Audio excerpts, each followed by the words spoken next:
And we're back. As you can see, the generating map bar is just about full. I will take this opportunity to quickly cover a couple of things that might be of interest. The game has fairly configurable input keys, so you can choose how you want things set up. Keyboard controls, whether it's Shift and W or Control and so on.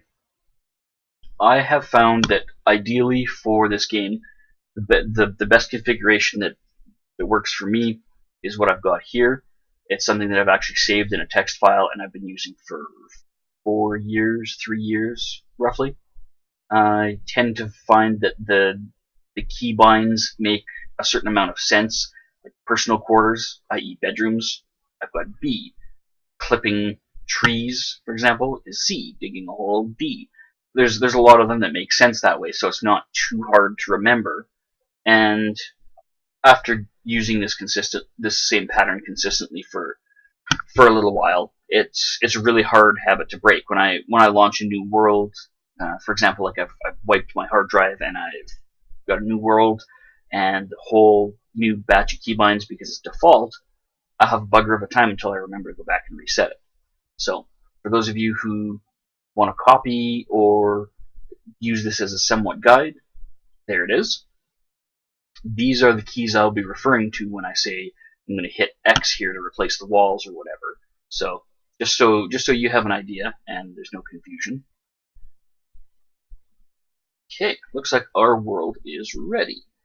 So one of the first things you'll want to do when you're looking at your new world is scope out the landscape a bit. Don't immediately settle where your gnomes landed because it's not necessarily going to be the best place. Sometimes they land in weird places. You can zoom in and out on the map with, what have I got configured to here just for your reference? It is right control and plus and right control and minus. So we'll zoom out. That's all the way out, and then that's all the way in. There's 3 settings. If you zoom out and you look at the overall map, you can find yourself where is going to be best for you. If there's a big hill or mountain with a nice crack in the side so that you can get fairly deep fairly quickly, that's often a very big advantage. It'll get you to coal, copper, bronze, etc. Bronze is an alloy of copper and tin, but copper, tin, these are all available in the higher levels. So as it is, doesn't look like there's anywhere that's particularly great or particularly poor. So we could set up shop right where they are for this time. Back in. When you go to unpause, the game will save. It takes a second. Now, I would like them to be near water so that I can build a well. They will run out of beer, they will run out of basically anything you brew, they will run out of first because they would rather drink just about anything than water. I think the pecking order is wine and beer are the same, milk is next, and water is last. So maybe what I'll do is I'll set up on this side of the hill because then I'll be able to get to the water here. Also, being near the water means I'll be able to grow mushrooms later. I'll show you how to do that. That's a bit of a fun process. But here we've got a deep watering hole and a few other water holes trapped inside the hill there. So it looks like setting up a mushroom farm shouldn't be too hard. Normally you'd want to go for a flat area like this so that you've got something to work with for your farms and your livestock corrals, your pastures. But depending on the settings of the map, you don't always have that choice. So beggars can't be choosers. Alright. Unpause, and we'll get them to harvest a few oranges, and some strawberries and cotton. Get all that stuff harvested. One of the first things I usually will do in a world is change the job descriptions for people, change the job designation. So, create that here. What I'll often do is set up one, since they've got specialized jobs, miner, woodcutter, etc. What I'll often do is set up a new one called all, or accidentally rename miner. Let's do that properly. New profession, not all. And then what I'll do is I'll just check everything for now because I've only got a handful of people.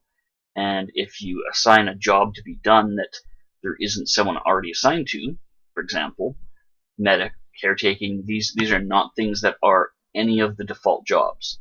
You've got miner, woodcutter, farmer, rancher, builder, blacksmith, engineer, jeweler. Jeweler, engineer, these aren't things that you're going to have use for early on. That's further down the line. You don't have the materials for them for starters, and you're better off dedicating your resources to something a little bit more relevant, like getting yourself some basic equipment for arming your guys, or getting some training yards so that they can start training and be competent in battle. So these jobs here, not quite as handy as other ones. So I create one that's everything. And on the Assign tab, what have we got? Builders, farmers, miners, ranchers, and woodcutters. Well, I said pick a bunch of oranges, pick a bunch of strawberries, pick a bunch of cotton. I've got 7 out of 9 people picking their nose instead. Not very handy. The more of a given task a gnome does, the better they get at it. So this one here, Aura, who's currently foraging, their foraging skills will get better. It'll affect either horticulture, farming, things like that. It'll also affect their hauling because they'll be more likely to be ones moving the things back and forth after all the oranges are picked. But getting them to be extra special good at a single skill is less useful, in my opinion, than having everybody working all the time so you can get jobs done faster. The faster you can get things done, the sooner you can specialize them into their given fields and then set them up to be a builder, a farmer, whatever. So we do that. And on the overview, it'll show I've got 9 gnomes assigned to every one of the jobs.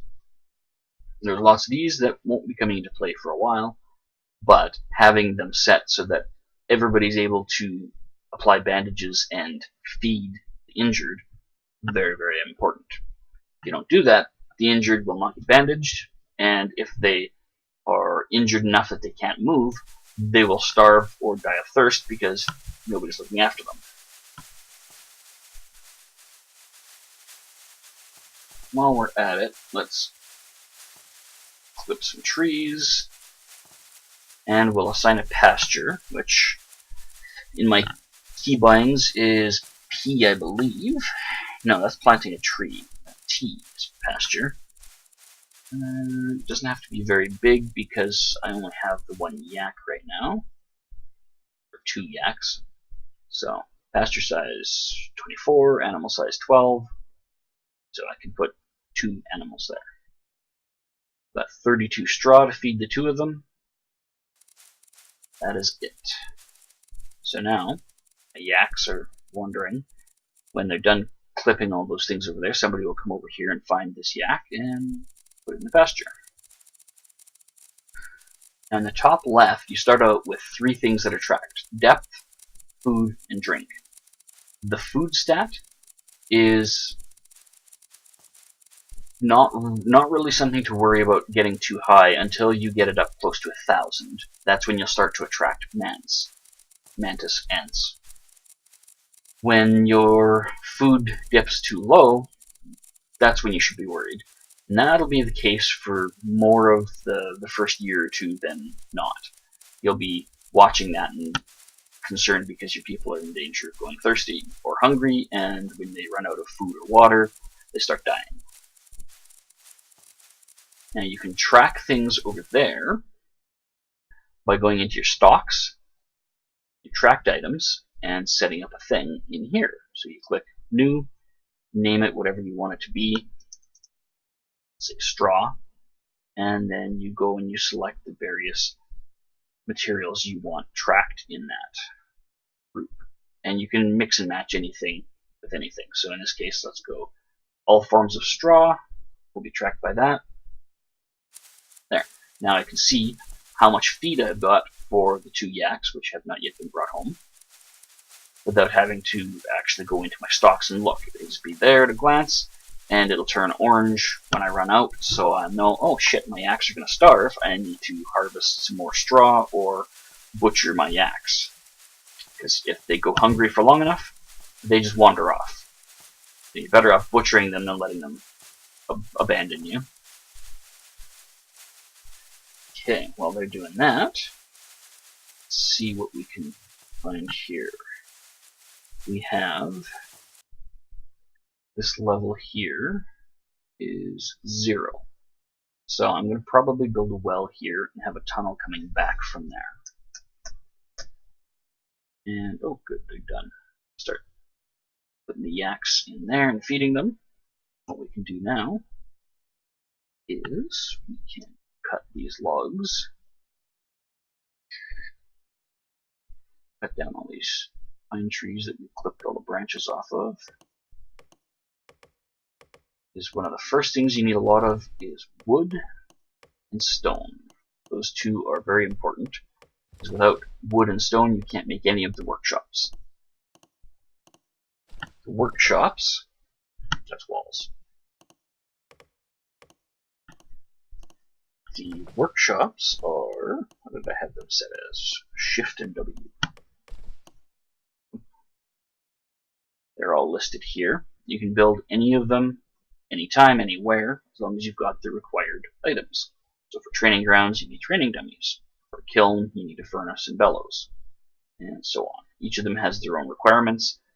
A great number of them will be the same. It'll be a workbench, it'll be a chair, and it'll be a chisel. Okay? The first one you build is a crude workbench. It can make chisels. And then from there, you can make carpenter, workbench, chair, and chisel. Woodcarver, workbench, chair, and chisel. He's not as important as the carpenter.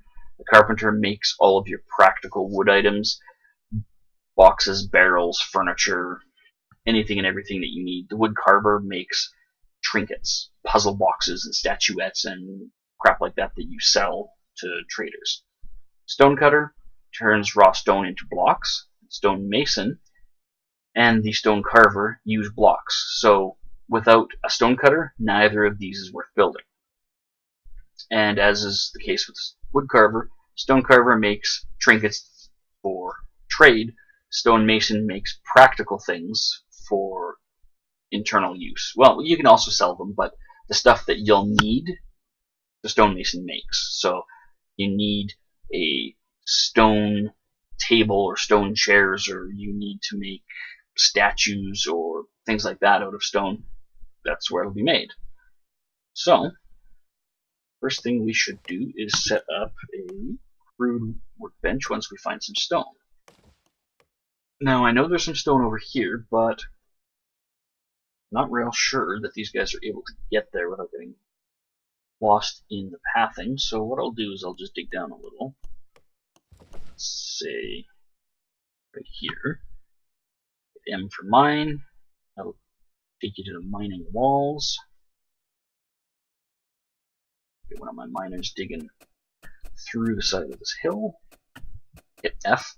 It flattens the tall blocks so you can see. Hit E. It hides the empty cells.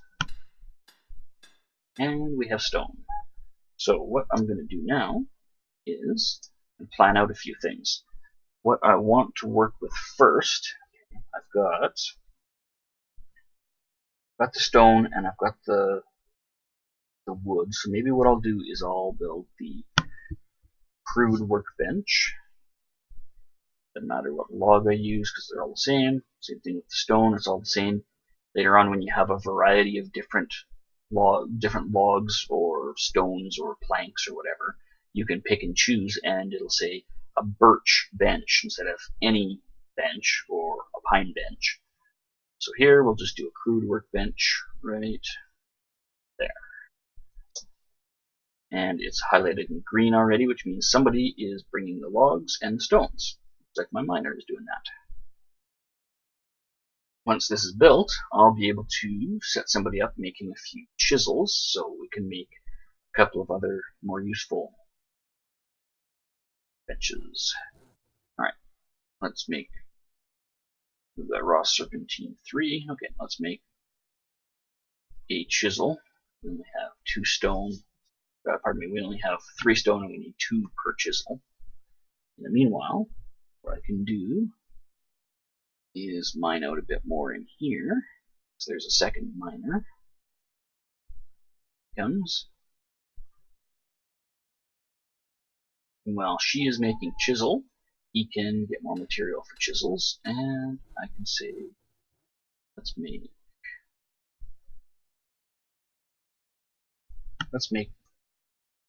always have 2 chisels in stock.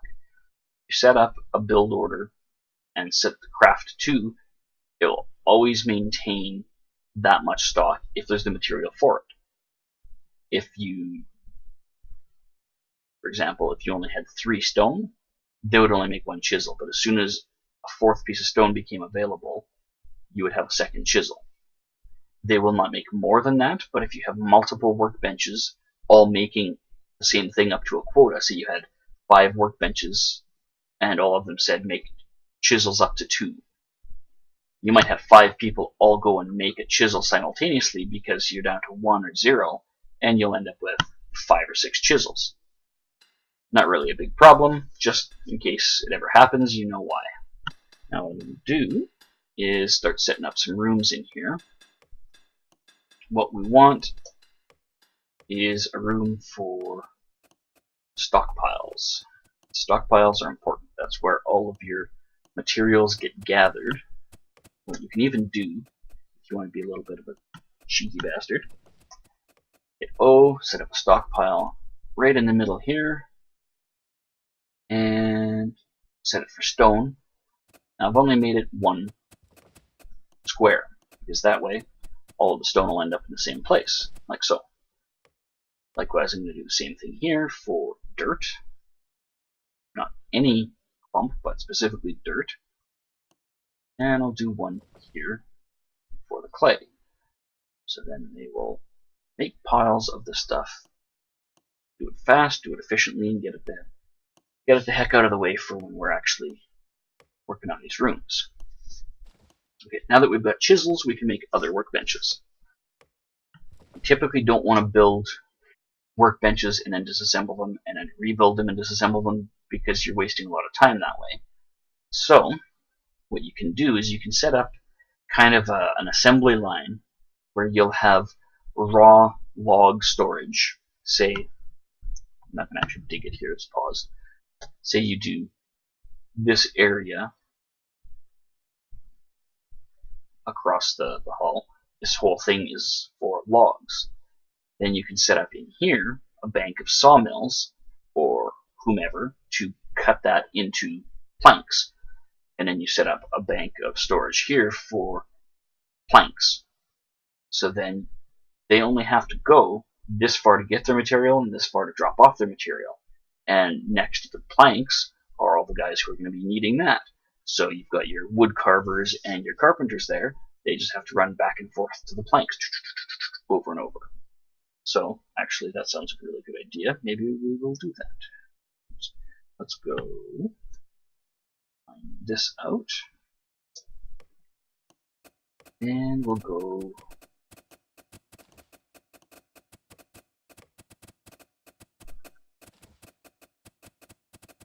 okay, now each workbench is 3 wide. 1, 2, 3, 4, 5. Room for future expansion.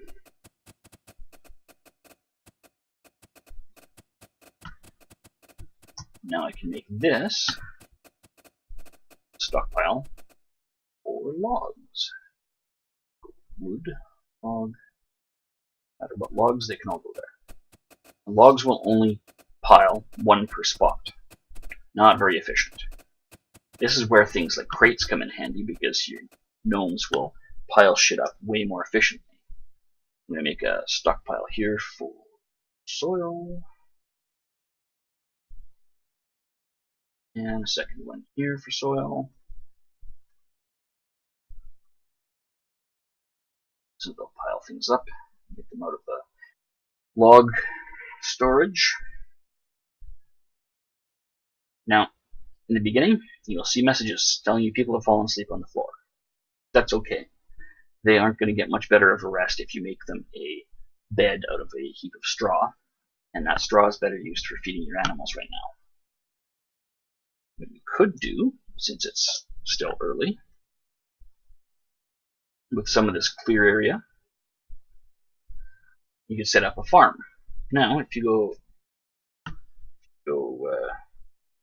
setting up farms, you've got farm, underground farm, that's for mushrooms, pasture, grove, plant trees. Okay, this is a designated area, and this is just a one-time planting of trees.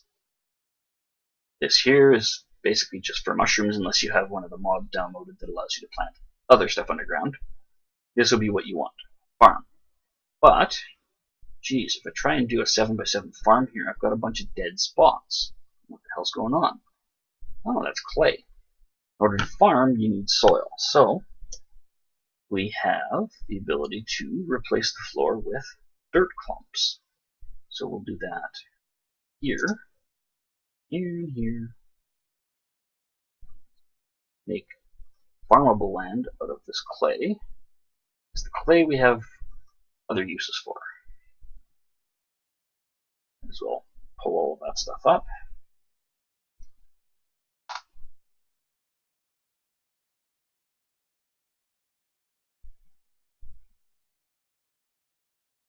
And just to look up that all cleaned up.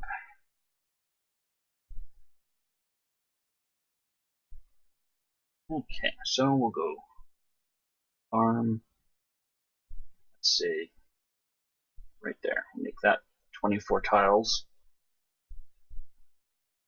Wheat. And that 24 tiles. Strawberries. I wouldn't bother with a cotton farm too early, because it represents a lot of work. They've got to till, they've got to plant seeds, and then they've got to maintain it. What you want to focus on is food production. Cotton comes in handy down the road for making bags to store stuff in, making mattresses, string for sewing together armor, and all sorts of stuff like that. Bolts of cloth are made out of cotton, wool as well. You can see here, I've got dirt floor there versus dirt floor that is designated as wheat farm. That means the grass will grow back here eventually, will not grow back here ever. So once they till it once, they don't have to do it again. Maybe what I'll also do is throw a food stockpile down right there. Ooh. Stuff. All our food here. So then anybody who's got a few spare minutes can bring the food over there, and then the workers only have so far to go if they're working underground or what have you.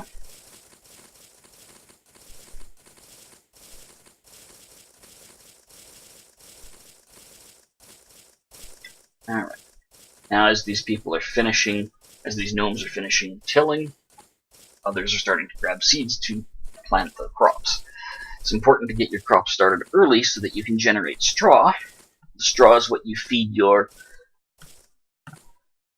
alpacas when you have them, and yaks. And straw is important for making mattresses. Strawberries, on the other hand, are food as well as booze. You can make booze out of any fruit, so strawberries, apples, oranges, grapes. You can make beer out of wheat, you can make bread out of wheat. The seeds from anything, cotton, wheat, strawberries, these can all be fed to your emus when you have them. So what I'll typically do is set up mushroom farms, and after I've got a rhythm going there where they've got some planted and some seeds left over, I'll designate those for the emus, because the mushrooms run year round and they have a pretty reasonable life cycle, so you'll end up generating a lot of mushroom seeds I often end up actually selling stacks of 50 or 100 to merchants that have come because I just don't need them. My emus can only eat so many seeds before they're piling up. So in here we've got logs, soil piles, etc. Eventually what we'll do is we'll set up sawmills in here. But right now, let's set up a carpenter. Carpenter requires a workbench and a chair. Well, okay, how do we do that? Crude workbench. You can do planks, which you need for chairs, and workbenches. So, we'll tell him to make a plank out of pine, and we'll craft to 10. So then hopefully somebody will craft some planks, and we can start designating locations for carpenters to make their homes.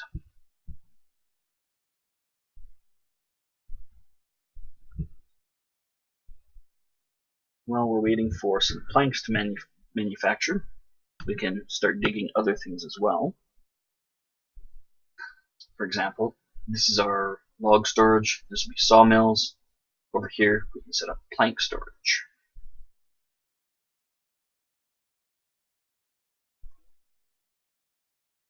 And then over here, maybe we'll have our carpenters once we have a bunch of them. Unfortunately, one of our miners is either asleep or busy.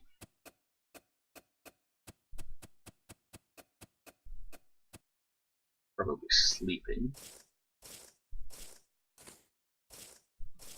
Yep.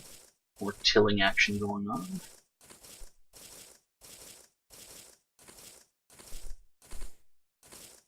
There's our second miner.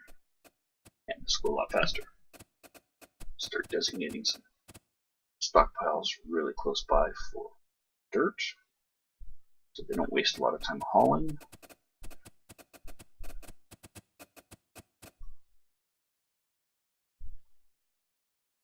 See, if you have lots of little stockpiles for them to bring stuff to, it saves them a ton of time going back and forth. And then eventually you can nix the little stockpiles and move all that crap down somewhere else where you want it. But at least this way it saves them the majority of the time and effort that gets wasted on hauling. Second miner is coming. Now if you want to make something fancy in terms of nice floor or planks or stone or what have you, you can do it after the workshops are already in place. So you don't have to sweat it that you've got workshops placed and then down the road you're going to want to change the flooring, make it a little fancier, make your kingdom worth more. So with that in mind, I guess I should designate I want to make a chair of pine, workbench, pine, and by setting the craft to, when I use them up, someone will create more. What I could even do is another food workbench. Just use a pine log. Set that workbench. Just make more planks as well. Need them. Once we get the sawmill, we'll be in better shape. Same thing with the carpenters. Things will go faster that way. But for now, this is another good place to stop. I will continue this in the next installment. If you like what you saw, hit like, hit subscribe for future videos to give you notifications. And if you have comments or suggestions, throw them in the comment section down below. This has been Digital Disappointment.